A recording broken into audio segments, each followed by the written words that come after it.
series. We're so excited to welcome a very dear friend of ours and former honoree of the Museum of Chinese American, Calvin Tsao. And I think many of you saw the introduction that was in the series, but also know of his work across the broad spectrum of space that you do touch and you do design and you do share your creativity and innovation.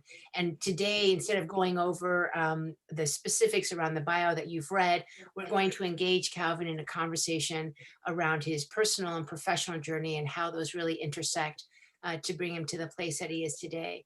This is the genesis of this series is really coming out of the tragedy of this 5-alarm fire that MOCA experienced on January 23rd of this year.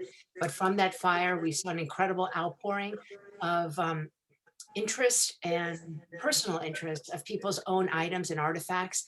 And we wanted to create examples and platforms for our community broadly to think about the things that are in their possession, especially given the volatility and the ups and downs and the transnationalism of the last 100 years.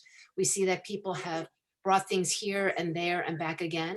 And also their journeys have traversed quite a number of political regimes, political climates, income levels, spaces and places, professions and interests and a lot of different successes and challenges. So this is what this series is for. And Calvin has been so generous, and at the museum, we've been honored to get to know him a little bit more even than we have in the past, having done his oral history years ago, but need to really just add to that experience, these conversations we've had with him about his journey. So we're so grateful. Thank you so much, Calvin, for joining us. Pleasure. So I guess we do have some images here, and I think you've talked a lot about your career in our earlier conversations. And I'm going to share my screen to give people the opportunity of seeing some of the things that you've shared with us as far as people who have been instrumental in your life. Sorry, let me just, of course, technical difficulties. Here we go. Okay, we can see this image here. But tell us a little bit about how your family ended up arriving in the United States. This is a beautiful picture side by side. Tell us a little bit about this image. Well, as I was saying earlier in the earlier part of this conversation, my parents were childhood teenage sweethearts. They were neighbors in Shanghai, and they went to high school together, and then went to university together, and I think that's they never dated anyone else. Although back in the days, I guess they wouldn't have dated. It might have had arranged marriages. I'm not sure, but they picked each other. But that's where the kind of unusual journey that began, and that spread then to future generations, and of course to me. My mother's side was from Tianjin, and she was from a scholarly family that got transplanted to Shanghai. My father was from a mercenary background, and they had a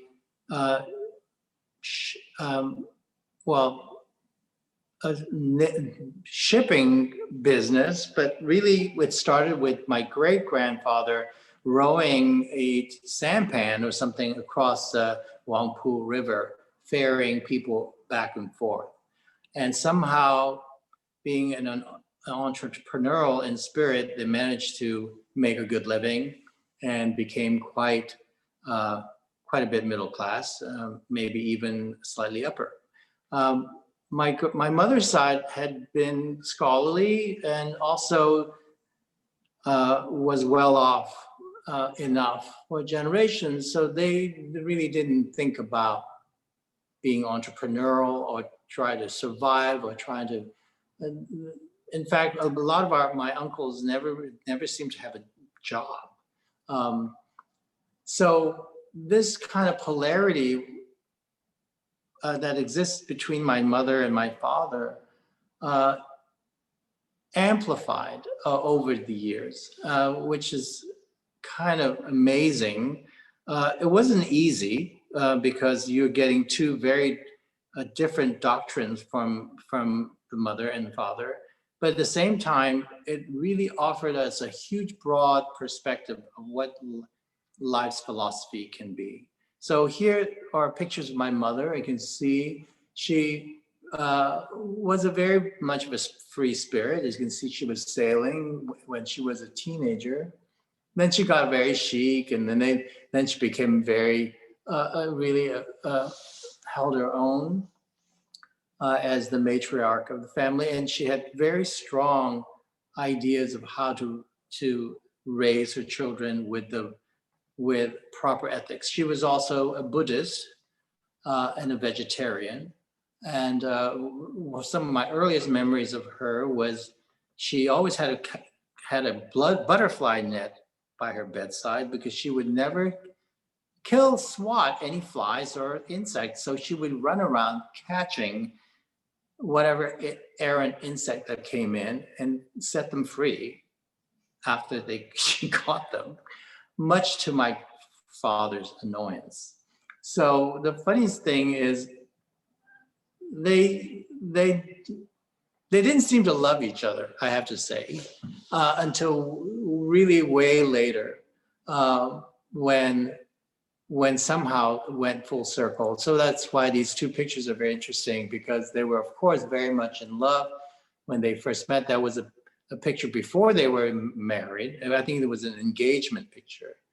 And then the picture to the right was taken, well, now 15 years ago. My parents both passed in the last five years. Lived to be a very rightful 90 odd years. So they were in their late 80s at that time. And you can see my mother, even when she was in her late 80s, had her own presence, her own character. And you can see from the hand, the way she is gripping my father's hand. My father was just really just sitting here, like, okay, you can hold my hand. But this is one of those few pictures that I cherish because they were both seemed to be very happy, which is not always the case. My father's always deep in thought, furrowed brow. It's hard to get him to let us take a good picture of him. At the same time, we live in a very polyphonic family. This is a picture of my maternal grandmother and one aunt, my godmother, her daughter, a cousin, and then two cousins. So the baby cousin, her name is Sean, and she and her mother was my aunt there, and she had married a Welshman. And so very early on, there's always a discussion about race and appropriateness of intermarriage and keeping the, should we be pure as a race, as an ethnicity? Oh, endless conversations, which I find it really bizarre because I thought, what's the big deal about, racial integrity? And this was when we were still living in Hong Kong. And later on, I realized, because living in a this town where the political nature and the social stratification that occurs, between different ethnicities certainly bred a lot of discomfort and criticism. But being exposed to multicultural things or energies or happened very early in my life. Paradoxically, I was fascinated by foreign cultures. And maybe costumes. Just love to try on some other identity. And my mother, of course, obliged. And whenever she traveled, she would always bring back little outfits like lederhosen or a Scottish kilt. and baby bagpipe. But of course, in Chinese New Year, we always revert back to our, national garb, and we always wore this the Chinese New Year's outfits, and which is always very exciting to have every year a new set of Chinese garments sitting there on New Year's Day. And where are these pictures taken, Calvin? Well, these are, of course, very early on in my life. So they were all in Hong Kong. That's where they left China for. So the first 10, 11 years of my life, I was in Hong Kong. So they left in 1949 during the Exodus. And how did they describe that departure in terms of their sentiments and where they were going and how long they were going for and what the future had planned? Right. Well, there are many, many stories. I don't know which one is the right one. But the one that came from the matriarch, that very strong grandmother of ours, was that she, well, let's back up a little bit. For some reason, my paternal grandfather, had taken on smoking opium in those days. Apparently it was legal in China in the 40s. And in some ways, of course, that obviously incapacitated him to some degree. My grandmother was really the alert one. And she read newspapers voraciously to the day she died. And she just was aware of the fact that things were not going well. But my grandfather refused to leave because, he just like, well, what about my home? What about my furniture? What about my this and that? But my grandmother advised my father secretly to move the bank as well as they could, their banking account to Hong Kong, which apparently was a very difficult thing to do, but he managed to do. So there was a chunk of money outside that they could live off of on top of the jewelry. And then my grandfather refused to budge until maybe 2 weeks before it fell, and Shanghai fell, because by then Nanjing had fallen. Everywhere. Shanghai, it was inevitable. And by then it was so panicky that it was really hard to get out. So they actually had to split up and leave in different groups, and that apparently was very tense to see whether they could all reunite in Hong Kong. And when they went to Hong Kong, there were nowhere to stay, and they rented a hotel room and piled like 10 people into that one room. I don't know what that was like, but so my parents, my grandparents, maybe another sibling or two there.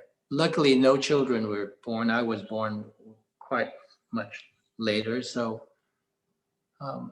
was spared that experience. So you spend your first 11 years in Hong Kong, and the family, it sounds like they were adjusting for their next move and not necessarily making Hong Kong their new home. Is that what the family was thinking?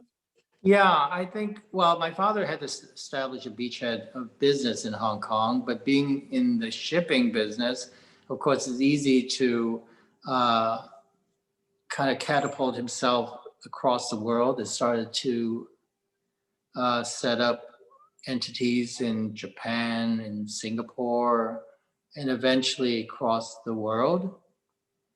But he actually pretty much operated out of Hong Kong for a long, long time.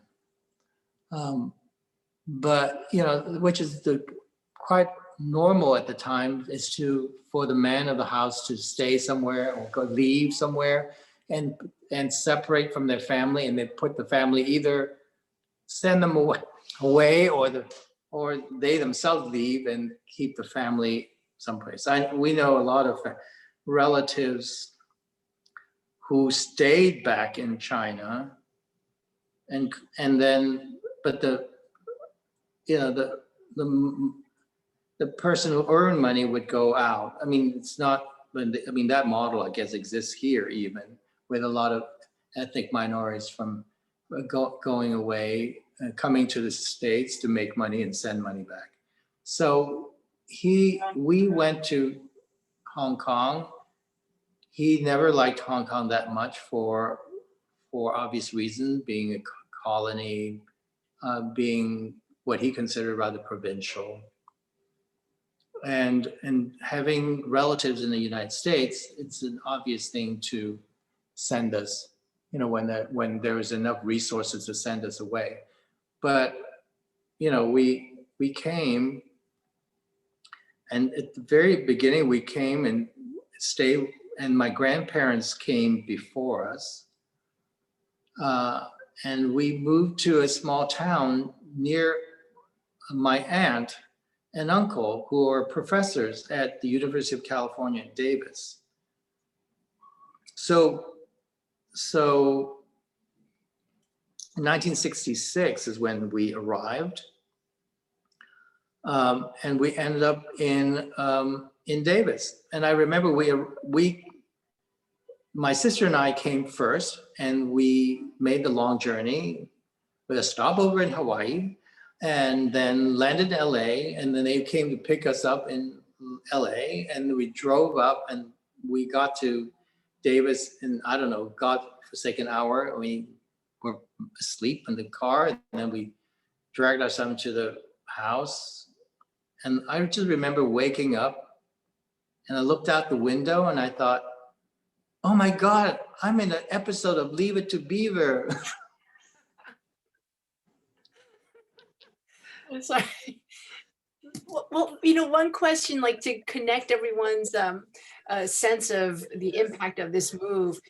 There is a Helen Zia wrote a book that came out a few years ago, Last Boat Out of Shanghai.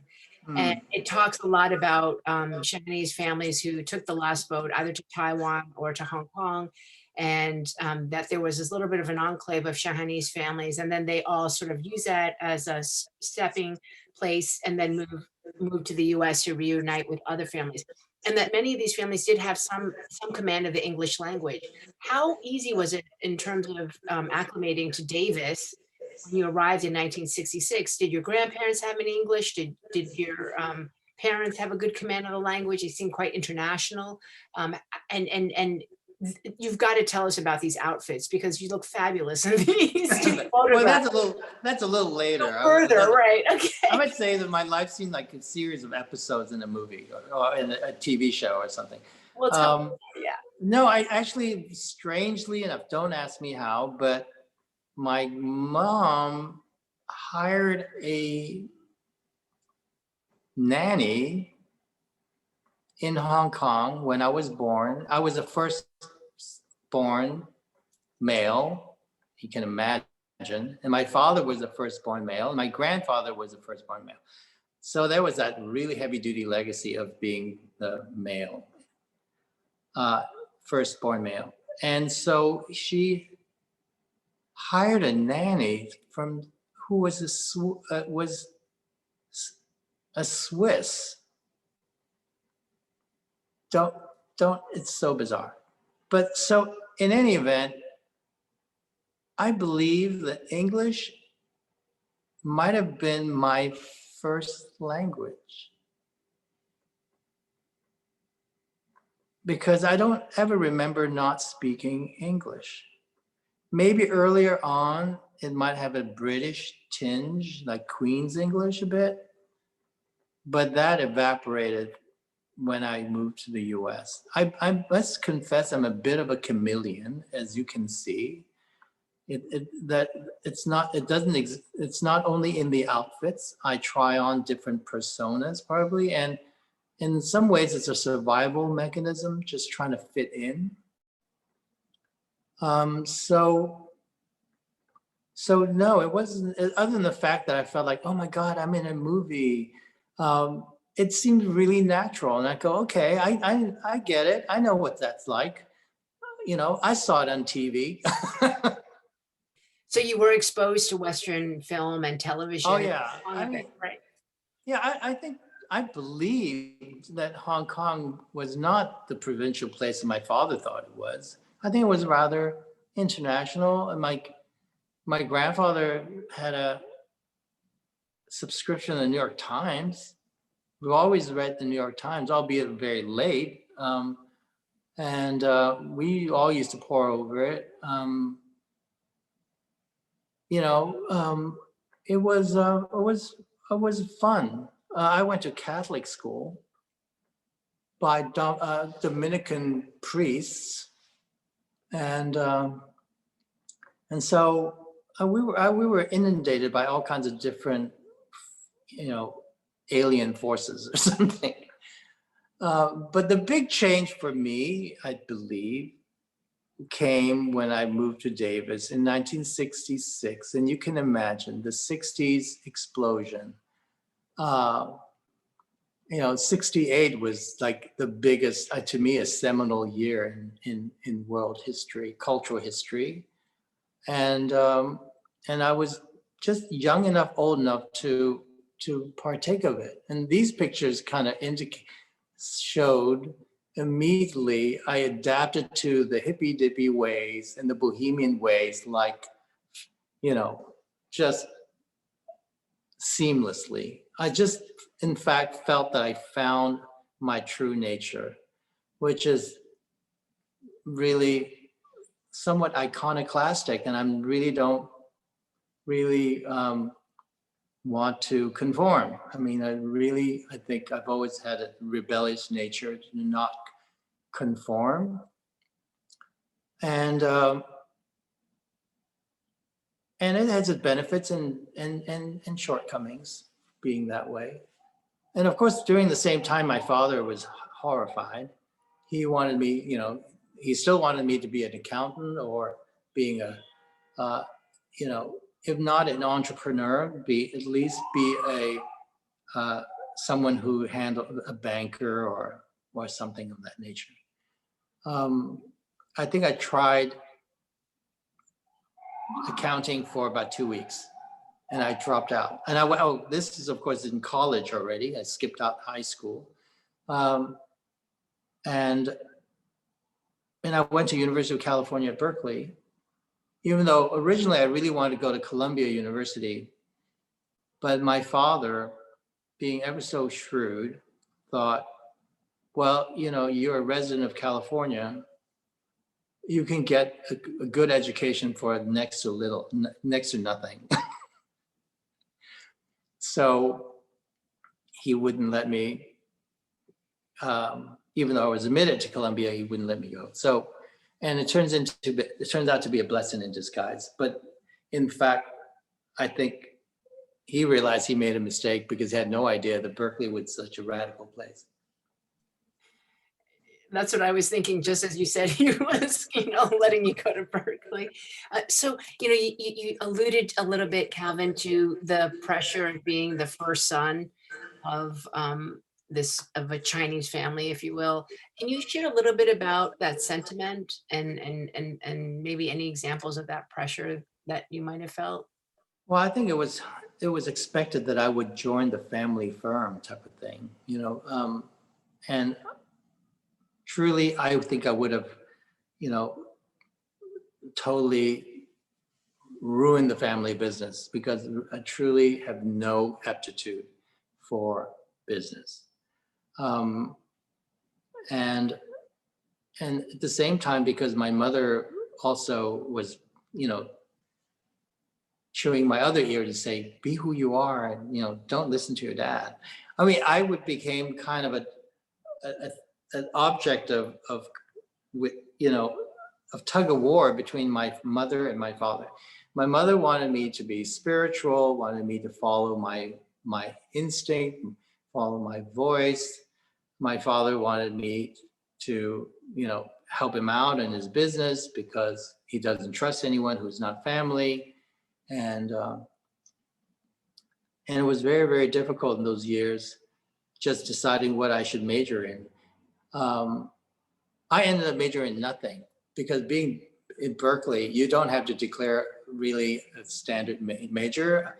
You can major in general studies. One of my classmates, a friend of mine, majored in magic, which is actually anthropology, but it was that kind of time. But the odd thing was that, now you're looking back in California, I didn't have a role model once I went. In Hong Kong, you don't think about your ethnic identity. You're just like everybody else. And then we went to Davis. It was a very open-minded, liberal place, and there were like 2 Chinese family back then. It was so weird. Now, of course, it's like half, 50%. But so it was strange growing up in adolescent and not really have a role model, a cultural role model. And to this day, I'm still grappling with it. I think that's one of the reasons why, I joined the Committee of 100, and try to really delve into the issues of that side of my identity. Thank you. And the Committee 100 will share a little bit of information about that in the chat for those who are not familiar with it. But Calvin, you've got to go into detail a little bit or describe some of the objects on this photograph on the right. I mean, number one, the belt.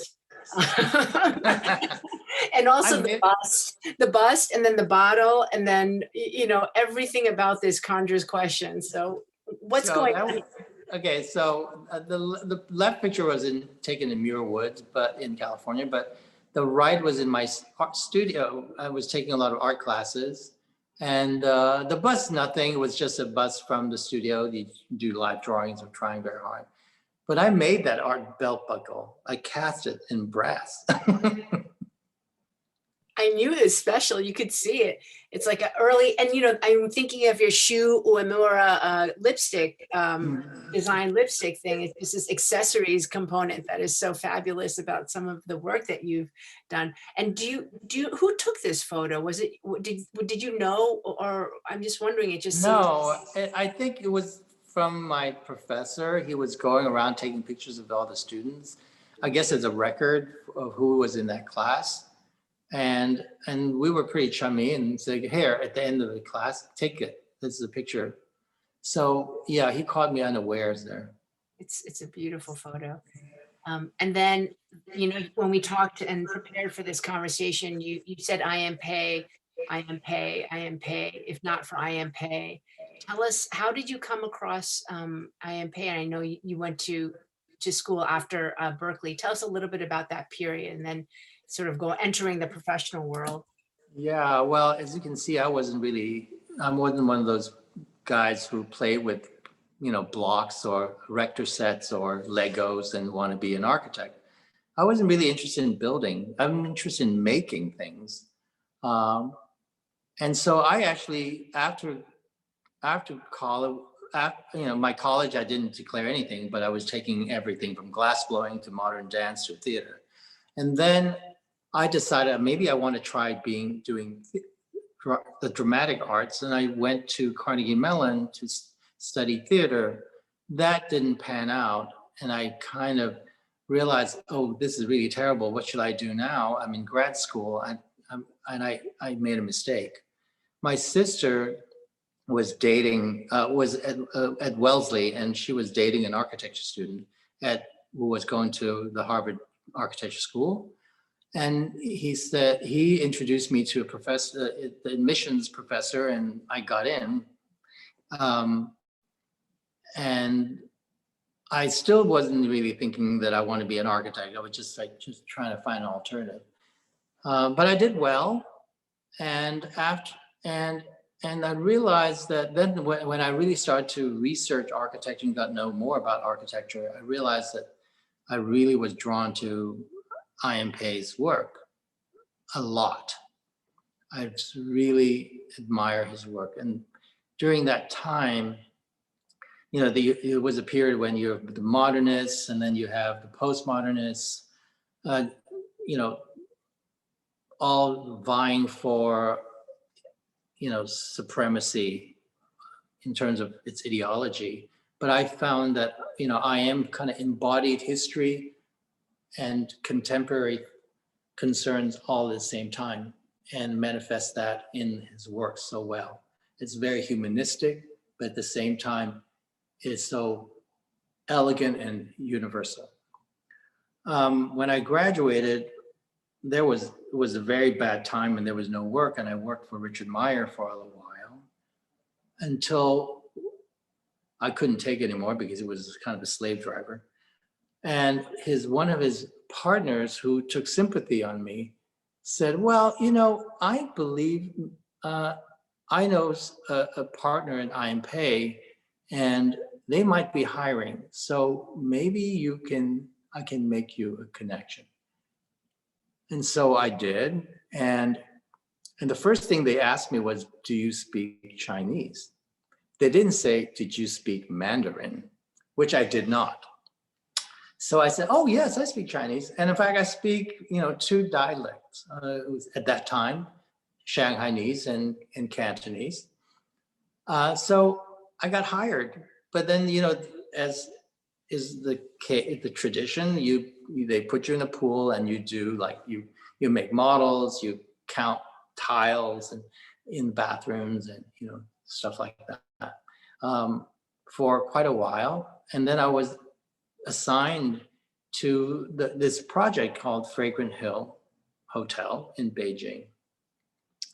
And anyway, it's a long story, but I was really the low man on the totem pole when I started that job. Somehow saw something in me, and in less than 2 years, I was running the job. And running a job meant literally going to China and staying there for months on end, working in the field because they couldn't really read our drawings and we have to interpret our design literally in the field, as you can see, whether it's a beam or a wall or a plan or even paving in the garden. And the pictures there were really just that. With IM would come occasionally, and another colleague and I would stay in Beijing at the Beijing hotel, and then go out to on site. And it was really hard because the Chinese workers why should I try very hard? Because I don't know what you're talking about. You're foreign. You live in a fancy hotel, and you come in and tell us this, to do this and do that. And whether I do it right or wrong, I only, I don't get a promotion. I don't get a raise. So the only way to really gain confidence and support from our team is to literally be there. So I moved onto site, and I lived in the dorms, and I hung out with my team, and it was the most significant thing that I've ever done in my life that changed me profoundly in a way to understand the humanity of the discipline. And I learned a tremendous amount, and I'm always forever grateful that I was given this chance to do this very unusual and unique project and have the confidence of my employer. And of course, that was what, 35, 40 years ago almost now, and this happened. And the even luckier thing is that I managed to stay connected with IM all these years, till the very end. And so the picture on the right was the more recent picture. I think it was his 99th birthday, and I went over to celebrate with him over lunch. And we would, at that time, his memory would be a little bit failing, and he would never remember whatever I said. like, what have you been doing? Oh, well, I've been doing this. And then 5 minutes later, well, what have you been doing? However, the memories of those years, he had such a vivid memory of every little thing. And he would always break into laughter when he said that one time he flew in. I didn't go to the airport to meet him because I was in the throes of something. And he came to site, and I went to greet him at the front gate. And he goes, Calvin, I need to see Calvin. Where is he? Where is he? And I was standing right in front of him. And I said, here I am, Mr. I am. And he just broke into laughter because apparently I have a reputation in the office for being a rather fancy dresser. And he always thought I was always in the height of fashion. And here I was, and as you can see, in my normal Chinese worker's garb. And I thought I blended quite well. Once again, sartorial chameleon.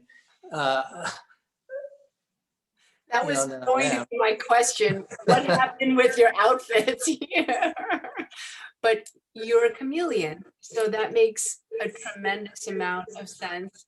And we need to spend some time before you open up to Q&A. So prepare your questions. I know that there's a lot of anxiousness about it. Your work just spans this incredible spectrum. You've done so many different works, everything from curatorial museum exhibits to skyscrapers to accessories to interior design and spaces. When you look at this body, just on this page, this work, is there one that says, oh, that's who I am? Or are you all things? And are you a chameleon in this body of work too? I guess I must be. And they're all really me and my partner too. Well, first of all, before I leave Mr. Pei, when I left, I gave him notice and I went to say goodbye. And he said, well, among other things, his parting advice to me is remember not to be seduced by projects. It doesn't matter whether it's big or small. It has to have authenticity. Pick your client, because if the client has the same, if you are on the same page with the client, things will work out well. And I really took that to heart. And so at the same time, of course, ideologically, my generation has evolved away from just architects have to have its own signature. I mean, I know there's still star architects who are very recognizable in their signature, but I belong to a group of people who believe that what we are not, it's not about us and our vision. It's about, in terms of a physical vision, our vision is to serve whatever context we're working in. And so, and then the language of the architecture then has to adapt to the context. And so if you're doing historical preservation, or if you're doing restoration, or if you're doing new construction, or you're doing master planning, or you're doing adaptive reuse, or you're doing a restaurant, or you're doing a private home, I can't imagine one set of one style can solve all those issues. Why would we all be living in the same kind of house? Why should we be working in the same kind of building, office building? So that's why you can see that visually it seems very diverse, but I would say that our work is very consistent. I think even people who know our work can say, I can pick out your work out of a group of work because of something less just evident. It may be a sense of space, or a sense of balance. Most people say that there's always a sense of calm in the work, or a sense of obvious, that things seems very natural, obvious. I hope that's true, because that's something I would really strive for. Something that's really integral, things that both delights the eye without really calling attention, unnecessarily. And so, and that's why we do, on this slide, it shows an urban master plan with a civic space. It's a outdoor piazza with a fountain. And the fountain actually is actually an engineered piece, not only an aesthetic piece, because the water flowing in actually creates a microclimate to cool the space, because this is in Singapore where it's very hot. And so we always believe that something should be both aesthetic, functional, and also culturally appropriate. And so this fountain is also a metaphor for that represents the confluence of wealth. So water is collected. Water in Chinese culture, Asian culture, is wealth. And so rather than creating a fountain, in European fountain that lets water run out, you let the water run in. And in fact, it actually did communicate that to the citizens of Singapore, and they now named it the Fountain of Wealth, which is not a very nice name, but nevertheless, they got it. And the right is a experimental community in Suzhou, China, and it's what we call a life learning community. It has houses and apartments, a children's school, a adult continual educational campus, and also medical and wellness facilities. And it is a community for about 5,000 people. The reflection here is so, I guess, provocative in some ways also, and the spatial presentation here. And you do actually self-describe in Tao's language, Tsao McKown's language, that you are advocate, provocateur, and many words that one wouldn't necessarily think of as a description of an architectural design firm. But it's very inspiring how you share a little bit about the thinking and the inspiration that you draw from. And I just wonder if you could share a little bit about how, the one question is, what are the possibilities, if not an art object or a personality cult? And then you've referred to the chameleon in you in many different ways. How does one create a theme in their work, and yet also be someone that is so eclectic and diverse? Well, I think of ourselves as a kind of, architects can be a shaman or medicine man or whatever, or a village elder, someone who has a set of has a toolkit that can help people. But then you're helping people. You're not just using that toolkit for your own benefit. And you inhabit other worlds. In that case, the chameleon metaphor and the characteristic that is me came in very handy, because I can kind of inhabit different worlds and imagine myself, what would they want? And then that's where we start. We don't start with a form. We don't start with a concept, or we kind of go very much on the ground, from the bottom up, from how do people move, what do people need, how do people feel, and go from there. Right. And we'll open up. We have a number of questions coming in. That's such a wonderful description of the different portfolio components. A participant saying it is the architectural field, and just given the current climate, is not racially diverse. Has that had an impact on your experience professionally, whether posing challenges or maybe opportunities? And are there organizations for architects of color to connect? And I think many people, when they think of Chinese American architects, earlier when you were building your career, I.M. Pei was such a focal point of that and representative. And yet the interesting part is I.M. Pei has been quoted in his help in co-founding C100 that there can't be one Chinese American voice representing the Chinese American perspective. So how do you think about that being a, person of color in a non-racially diverse sector? Yeah, well, the thing about architecture has always been rarefied. It's sometimes people call it a gentleman's profession. And believe me, there's no money in it. And it's not because I can't manage money, but if you want to do good Only architecture, spent 2 weeks in accounting, Calvin. I know, but I don't think like a whole semester of accounting will help I know. either. In a sense that if you want to do really well, and of course there's a dysfunction in the business as well. And I I have nothing much good to say about our professional institution. They probably will kick me out if they hear me say that, but they don't really help us, be to keep our integrity. And so I think one of the hardest thing is it is a kind of old boy school. I think the universities has to really change. Um, we cannot be a token minority in the class, uh, nor should they use students as a moneymaker. Because now, if you go to my alma mater or any school, you'll see architecture school sometimes 30% Asian, but they're not Americans.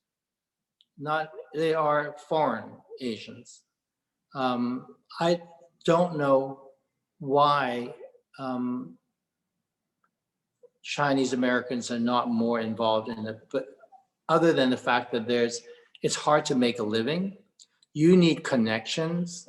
I think, to be really straight with you, I think talent isn't everything.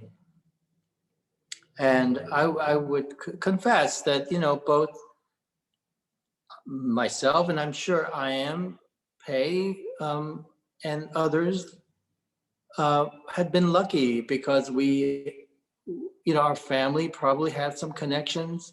And I think it's also a discipline that requires a lot of cultural education, cultural learning from a very early age.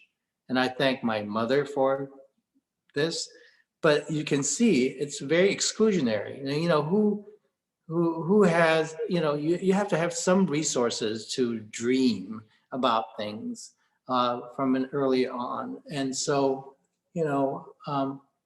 I think that definitely has been a hindrance to to this issue, because I think the issue in my ethnicity is not only an issue of color, but it's also an issue of social class and privilege.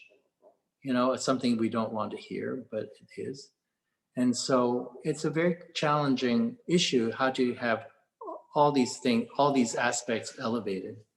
And the only thing I can say is that for people like myself, we have the responsibility to break some barriers and allow more air into the discipline. And I do see a little improvement. And it's not just Asian American. I think there are very few African American architects as well. Right. And Joan Powell, if you can please put your question into the chat or Q&A, as the microphone is not available for participants. But Calvin, I've been overjoyed with your sense of mentorship, and you've talked a lot with us about the importance of modeling and working with young people. And in fact, even in preparation for this, you've just been so wonderful in allowing our interns and our broader staff get to know you. And I think that's time that really proves the authenticity and your passion to creating those types of relationships in the real moment. And I just wonder, how do you think about the next gen, as we all becoming more tenured professionals in your case, and I am Pei, was such a mentor to you as you've described him. How do you think about how to be a good mentor for your young people, and just moving that forward? Well, I do feel that there is an opening up of perspective and mentality. I think, other than racial issues or economic issues, I do think that at least in my generation, it's a cultural issue. Somehow there are just generations where your elders feel that you need to be practical, right? Like my father is not unique. They always go around Asian families. They would much rather have you be a doctor, a lawyer, or something like that, right? And if you say I just want to be a modern dancer, they were like, what? How can you make a living? How can you have a family? You just dance, and architecture gets thrown into that pot of like not really practical money-making business. And I think that has to change, because we don't have to support a family encouraging us to do something that we believe in, and always being told to get real. You're never going to do anything but being a dentist or a doctor or a lawyer or an accountant. So I think all these forces have to come into play. And what I can do is to let people know that, yes, you can defy your family if you must, if you really believe that this is what you want to do, and you can, advance yourself in it.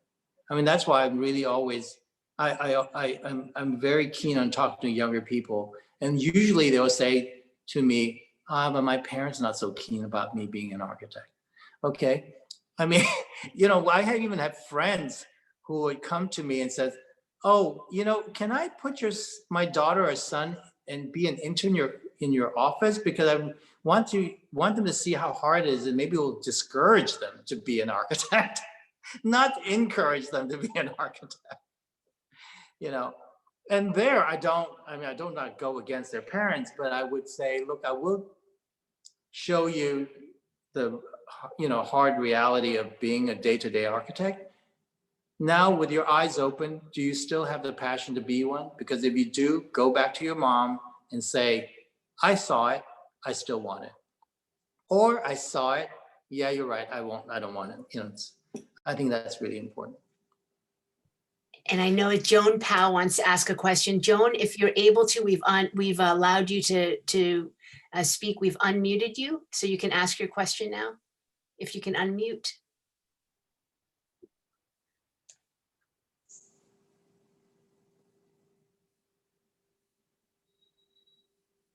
Joan, are you there? Sorry about that. Yeah, you can speak if you unmute your phone. There's a little, yes. I think I heard. Oh, okay. While you're trying to do that. Did I get a question? Oh, there you are, Joan. Go ahead.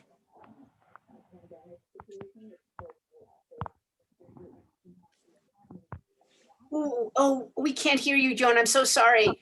Maybe right into the mic.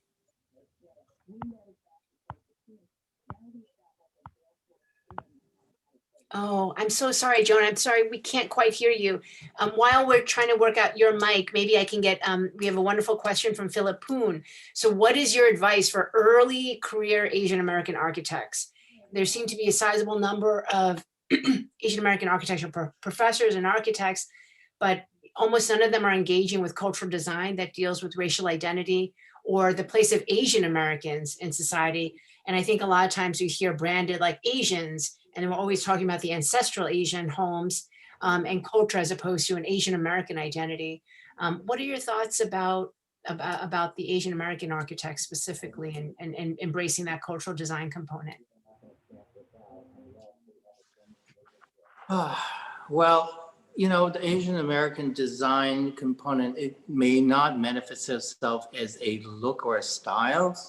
So I think in the end of the day, we have to look into ourselves to say, well, what makes us tick?